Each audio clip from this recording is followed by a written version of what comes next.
आज का हमारा टॉपिक है कौमी आमदनी का तवाज़ुन बज़रिया गोशवारा और डायग्राम। प्रीवियस लेक्चर में हमने कौमी आमदनी के तवाज़ुन को डिस्कस किया और कौमी आमदनी का जो तवाज़ुन है उसको दो डिफरेंट मेथड से हमने पढ़ा। पहला तरीका था कुल ख़र्च का तरीका। कौमी आमदनी का तवाज़ुन उस नुक्ते पर होता था जहाँ पर कुल आमदनी और कुल ख़र्च आपस में बराबर हों। दूसरे तरीके में जहाँ पर मुल्क की मजमूई बचतें और मजमूई सरमायाकारी आपस में बराबर होती थी, उस नुक्ते पर कौमी आमदनी का तवाज़ुन होता था।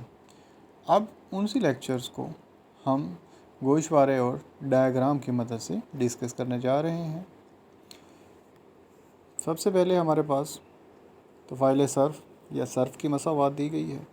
C = 20 + 4/5y। ऑटोनोमस इन्वेस्टमेंट दी गई है 20।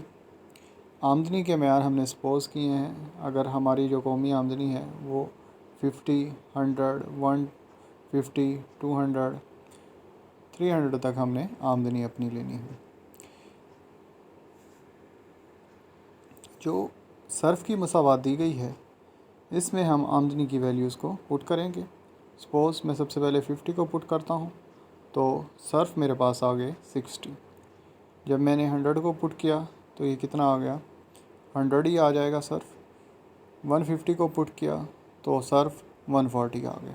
इसी तरह मैं दूसरी वैल्यूज़ को भी पुट करता चला जाऊंगा, 200 को, 250 को, 300 को, 350 को। सर्फ की इक्वेशन में आमदनी की जगह पर जैसे जैसे मैं कौमी आमदनी की वैल्यूज़ को पुट करता चला जाऊंगा वैसे वैसे मेरे पास सर्फ की वैल्यूज़ आती चली जाएंगी, जो कि मैंने गोशवारे में शो की हुई हैं। आमदनी सर्फ 50 पर मेरी आमदनी कितनी है, 60, ये मैंने फाइंड आउट किया है। 100 पर कितनी है, 100, यहाँ मैंने 100 लिखा है। 150 पर 140। यहाँ आमदनी में कितने का गैप आ रहा है, 50-50 का, और जो सर्फ में चेंज आ रहा है वो 40 का चेंज आ रहा है। तो हम इस तरह 40 के गैप से भी सर्फ को फिल कर सकते हैं, या ये जो आमदनी की वैल्यूज़ हैं ये इक्वेशन के अंदर पुट करने के बाद भी हम सर्फ को फाइंड आउट कर सकते हैं। नेक्स्ट कॉलम में बचत है। आमदनी में से अगर सर्फ को निकाल दिया जाए तो हमारे पास बचत हासिल होती है। आमदनी कितनी है, 50, सर्फ कितना है, 60। 50 - 60 - 10, 0, 10, 20, 30, 40। नेक्स्ट हमने फ़र्ज़ किया हुआ है जो हमारे ख़ुद अख्तियार सरमायाकारी है वो 20 है। तो नेक्स्ट कॉलम में 20 को मैंने पुट किया है। कुल ख़र्च किस चीज़ का मजमू है, C + I, Surf plus investment. Surf मेरी कितनी है, सर्फ मेरा है 60। इन्वेस्टमेंट सरमायाकारी कितनी है, 20। 60 + 20 80। 100 + 20 120। 140 + 20 160। तो सर्फ और सरमायाकारी को जमा करने से मेरे पास कुल ख़र्च आते जा रहे हैं। अब कौमी आमदनी का तवाज़ुन किधर होता है, जहाँ पर आमदनी और कुल ख़र्च आपस में बराबर हो जाएं और बचतें और सरमायाकारी आपस में बराबर हों। तो हम देखते हैं जहाँ पर मेरी कौमी आमदनी का मेयार 200 है उस नुक्ते पर मेरे कुल ख़र्च भी क्या हैं, 200 हैं, और उधर ही बचतें, मुल्क की मजमूई बचतें और सरमायाकारी आपस में बराबर है। तो पता ये चला कि जहाँ पर कौमी आमदनी का मेयार 200 है वहाँ पर मेरे कुल ख़र्च और कुल आमदनी बराबर हैं और बचतें और सरमायाकारी आपस में बराबर हैं।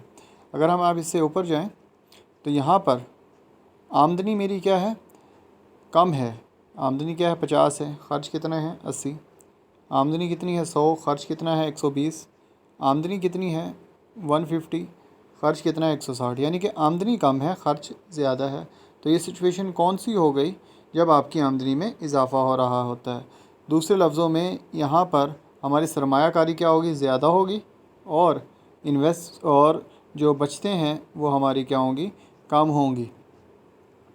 तवाज़ुन से ऊपर आमदनी ज़्यादा होगी और कुल ख़र्च क्या होंगे, कम होंगे। जिस तरह आमदनी यहाँ पर मेरी क्या है, 250, और कुल ख़र्च कितने हैं, 240। आमदनी कितनी हो गई, 300, कुछ कितने हैं, 280।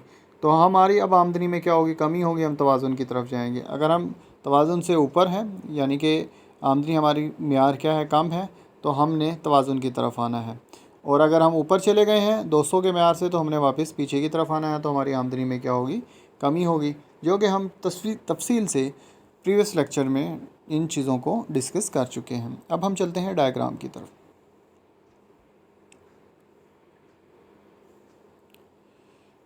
ये वो नुक्ता है, नुक्ता ई, जहाँ पर मेरी कुल आमदनी और कुल खर्च आपस में बराबर हैं।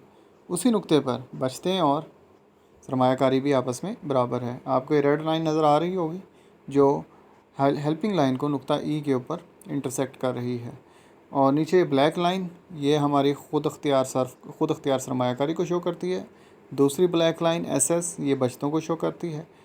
जहाँ पर कुल आमदनी और कुल खर्च बराबर हैं वहाँ पर सेविंग और इन्वेस्टमेंट भी आपस में बराबर हैं। वो हम डायग्राम में भी देख सकते हैं और गोशवारे में भी नज़र आ रहा है।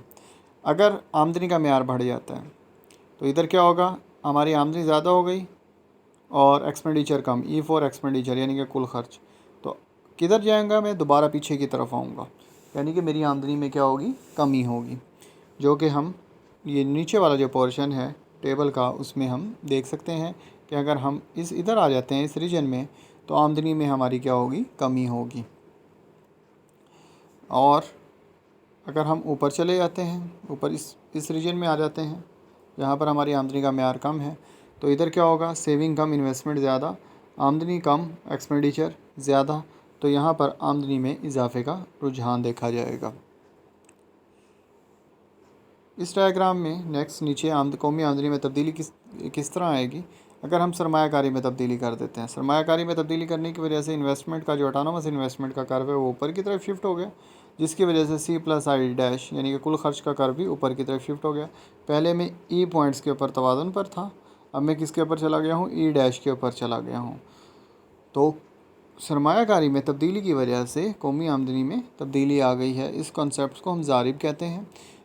इस चीज़ को हम तफसील से नेक्स्ट जो हमारा टॉपिक होगा ज़ारिब और इसराह वाला चैप्टर, उसमें हम डिस्कस करेंगे। अब हम चलते हैं अपनी बुक की तरफ। बुक के अंदर